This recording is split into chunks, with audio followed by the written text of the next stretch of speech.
Hello, welcome to week 1 of the Yoga Goddess Academy. I could not be more thrilled to have you here with us.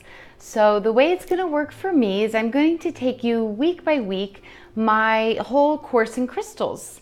You're also going to get a journal so that you can write down what you learned throughout this course, and more importantly, what you learn with each crystal that you connect with when you start to work with them, to heal with them, to meditate with them, and using them on other people, whether it be clients or your friends or however that works. So I wanted to start week 1 with how to choose your crystals and the resources to help you to identify your crystals so that we can just have some base knowledge when we're starting out. Now, I know some of you have some base knowledge in crystals, but stay with me because I'm sure each time you hear something, you learn something new. I know I do for sure. So I want to start off first with my resources, and one of them is my website. I've worked really hard to make this a resource to where I don't really give you the information until you've connected with a crystal. So what I mean by that is the way you choose your crystals is what you're most drawn to. It is what you're most connected to. That's the first way you choose your crystals. First, without reading the meaning, without looking into the books, because what happens then is you get in your head and you want to choose your crystals from your higher self, from your intuition, from your spirit.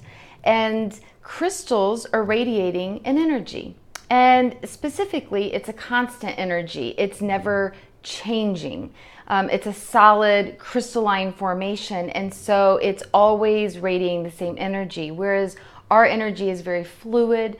We're mostly made up of water. Our energy is constantly changing, kind of like the waves in the ocean. We're just up and down. We're in a good mood, we're in a bad mood, we're sad, we're in alignment, we're out of alignment, and we're just very fluid. But we're also emitting an energy at all times. And so the way it works is it pulls us like a magnet.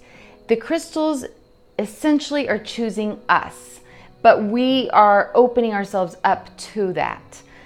So what I like to do with my clients is lay all my crystals out for them, or if it's jewelry, depending on what they want to buy. And I like them to use their left hand that's connected to their intuitive side of their body, and just close their eyes and feel where the energy is pulling them. Now, I can't work one-on-one with everybody, so what I did in my website is I created a beautiful page with pictures of most of all the crystals that I personally work with, and without the meaning, until you choose the crystal you're most drawn to.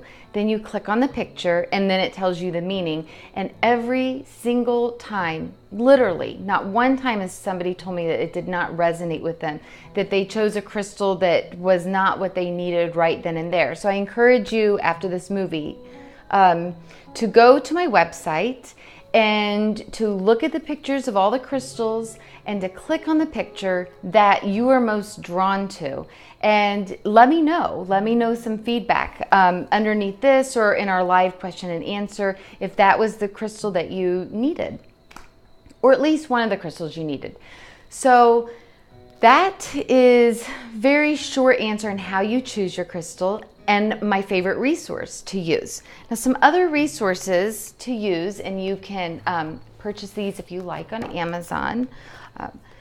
This huge book is my favorite resource, The Book of Stones. Absolutely incredible. The pictures in here are to die for. A lot of them are Smithsonian pictures. And what I love about this book is it's written by 2 authors. And so they each give you their own intuitive perspective on the meaning of the crystal.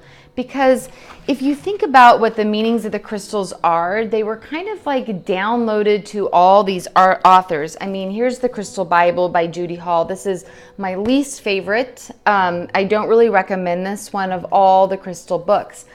But she'll even talk to you in here about where she got her information, and it came to her intuitively.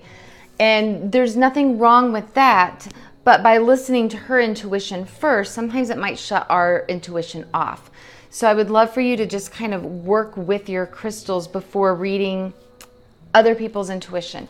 But I love about this book, and the reason I start with this book is because they get a little bit more sciencey in the beginning. They talk about how it's connected with our chakras, and they each give their own personal intuitive experience with it, but how it's been used throughout history. You know, what's the myths, the forelores of it, where they came from, and basically what they're made of.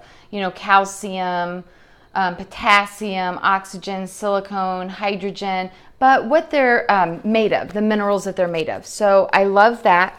Book of Stones, it's the #1 book to start with for sure. Okay. My #2 recommendation is by Philip Permute, and I love this one. Really quick story. I know a lot of you guys don't know my backstory, but what got me into crystal healing and working with the crystals and out of traditional education was my son having a brain injury and working to heal him. But right when I brought my son home from LA Children's Rehab Center, this book literally fell off my bookshelf. Didn't even remember purchasing it, and was just in love. And it just breaks down the different chakras, what crystals to use for the different chakras. I do disagree with some of it after working with the crystals for 8 years on my own, but that's neither here nor there. That's just my opinion, but I love this book to start with. Another amazing book is Crystal Power. If you're into the sciencey part of crystals, this is really going to break down the minerals of them and the shapes of them so that we understand a little bit more, and we'll get into this later on in the academy, but how the crystals work, the different geometric shapes affect how they work. The minerals in them affect how they work. So, and then the color, of course, in them. You know, like, is it made up of aluminum, bismuth, and all of that affects how our crystals work. So this book is amazing if you really want to dive deeper into the science behind the crystals. I do encourage you to do that if there's a part of you that's kind of questioning it or really not sure, because it makes you realize that there is actually something to it. And then the pictures in here also are just beautiful. Beautiful pictures. And then of course they have their meaning as well and their mythology. So those are my top 3 crystal books. The Book of Stones, show you one more time. Crystal Healing. Crystal Chakra Healing, I'm sorry. And Crystal Power, Crystal Healing. And then, of course, my website. So basically, that is how you want to first start working with your stones and wanting to identify them, choosing them by your intuition. And then lastly, if you do not know what your crystals are, the easiest way to choose your crystals, and I will post the link underneath for one of my quizzes, is to choose them by your chakras, because the crystals just reflect light, and a lot of the way they work is by their color. So for example, if you know that your solar plexus is out of alignment, then you would want to pick a solar plexus crystal, but you don't know your crystals. Choose by color, because you'll know the color of your chakras. So choose your crystal by those colors. If your crown chakra is out of alignment, you can choose clear quartz or amethyst. If your third eye is out of alignment, you can choose lapis lazuli is a great one. Sodalite is a great one. If your throat chakra is out of alignment, I would encourage you to choose blue lace agate, angel light, turquoise, or my favorite, aquamarine. If your heart chakra is out of alignment, you can choose a green stone, malachite, green aventurine. You could also choose a pink stone, rose quartz, rhodonite, rhodochrosite are all some amazing stones.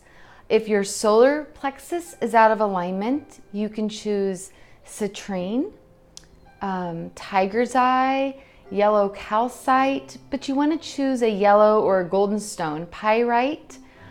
If your sacral chakra is out of alignment, the orange, you can choose orange calcite. Carnelian is my favorite stone for the sacral chakra. And if you want to work on your root chakra, you can choose a bright red, a brilliant bright red, like red jasper. Or if it's more about needing some more grounding, I like to choose smoky quartz, black tourmaline, black agate, but any of those really dark grounding stones are great for our root chakra. So I'm going to have you hold for 1 second, and I'm going to give you a little shot of all of those crystals before we wrap up our first lesson.